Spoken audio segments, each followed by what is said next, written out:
Sometimes it's good to get lost. We always have to know where we're going, right? What island we're sailing to, what direction the compass is saying, the angle of the sails, sounds of the seagulls' wails. Oh, that's where the treasure is, right? Yes. Well, it depends what that is. What's treasure? Are you looking for chests or hints at the unknown? So today, I will be listing 5 uncharted locations in the Sea of Thieves. Let's get into it.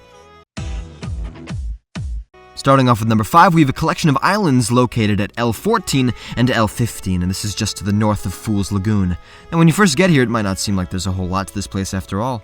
The 2 islands don't really seem to have any resources, not even a banana. There is, however, a small tent on one of the shores, breaking now. You can see it, worn down by age. Must have belonged to a castaway, stranded here and trying to make shelter for himself, cursing aloud that a ship ever did get attacked, like so many before his. And what makes me say this? Well, if you swim into the channel that's in between the 2 islands, there you can see the aftermath for yourself. Ship after ship after ship after seaweed after ship line the reef. It's a pirate's nightmare, and also, ironically, his wet dream. But while the sinking, well, it's not like the water here is that shallow. It doesn't seem like it was just the navigator's fault.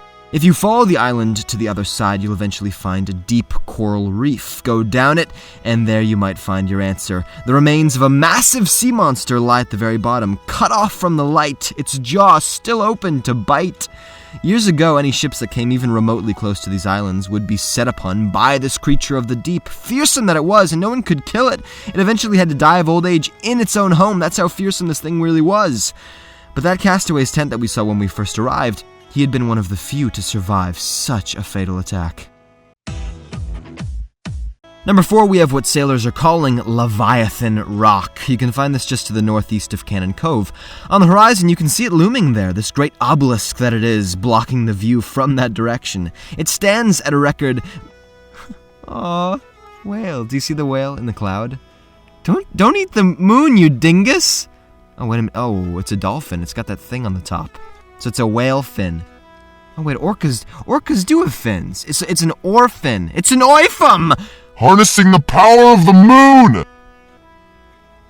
So Leviathan Rock, I think, is what I was talking about. You can't actually go on this rock, and the sharks below certainly don't want you snooping around in the water either. Not that there's anything of interest down there.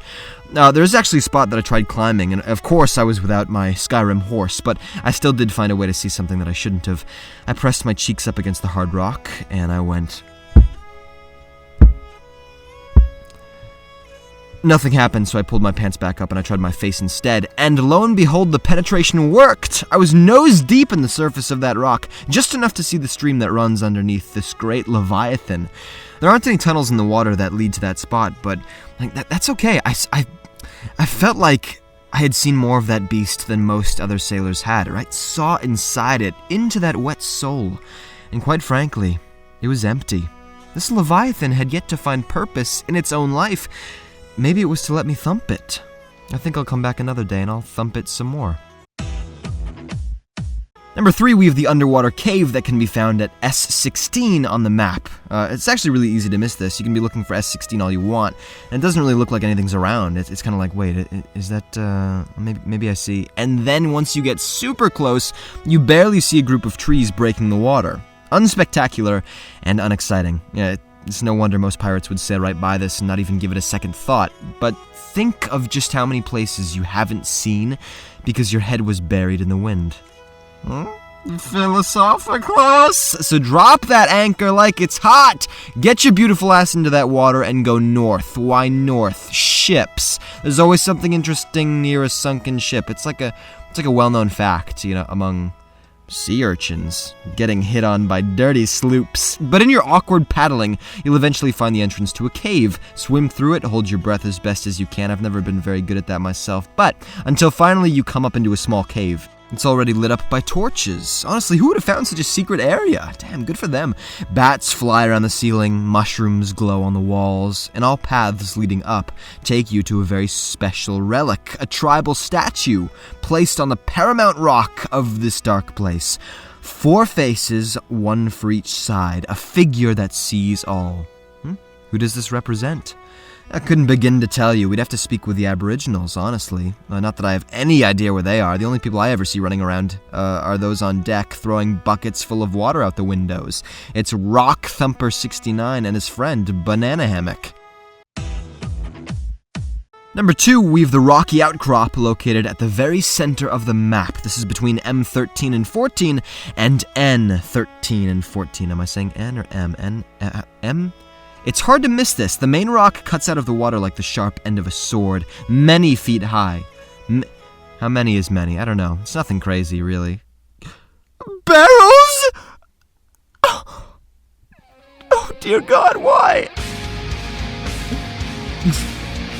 Why was I brought to this place of pain and death? Athena, was it worth it? For your fortune? Lives of these divine creatures soggy and melting in your sea of greed. Why? You can't climb up these rocks, you can just look at them. Good, I wouldn't thump them with a peg leg! But apparently clues in the concept art, as well as the pivotal location of these rocks, right, being in the center of the map and all that, have the community thinking that this location is important to the discovery of something called Athena's fortune, a mysterious treasure that has immeasurable wealth. And sailing around it, you really do get a sense of its magnificence. It glows like a crystal in the night. During the day, it sits like a crown on top of the sea, tall and unshaking. The queen has made herself present, and now she reaches out to us. The one who finds her fortune will rule over this mortal world. And in my world, not a single barrel gets lost to sea. And number 1, we have a group of islands located at N10. You can find this just to the northwest of Shipwreck Bay. It's here that a large crew had been stranded and forced to make a new home for themselves.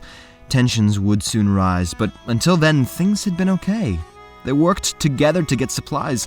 They built cooking stations, fish nets, bird cages, even hammocks to sleep under the shade of palm trees, dreaming of a woman far off on another island. What tiny hands she had as you held them to go dancing under the moonlight. Life here was good, for a while, at least until they could find a way to leave, but tensions would bring this place crashing down like the very hub of their home, the middle pool, where their ships were sunken and destroyed and left helpless, much like how they felt. And that graveyard was a reminder, always, of how doomed they really were. No, they needed space from one another, or they'd go crazy.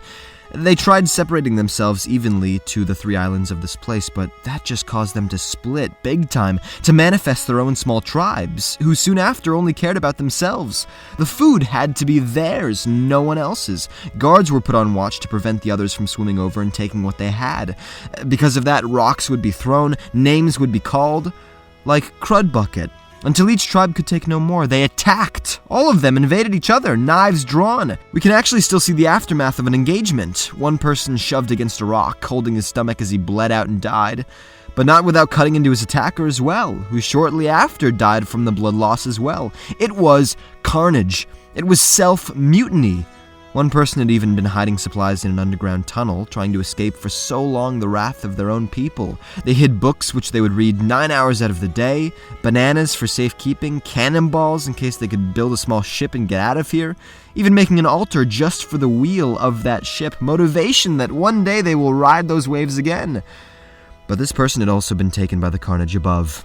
A crew that had known each other so well, used to fight for each other, used to find treasure together, had eaten itself from the inside.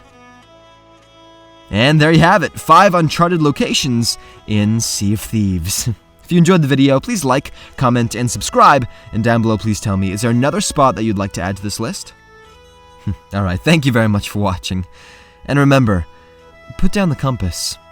Sometimes, it's good to get lost.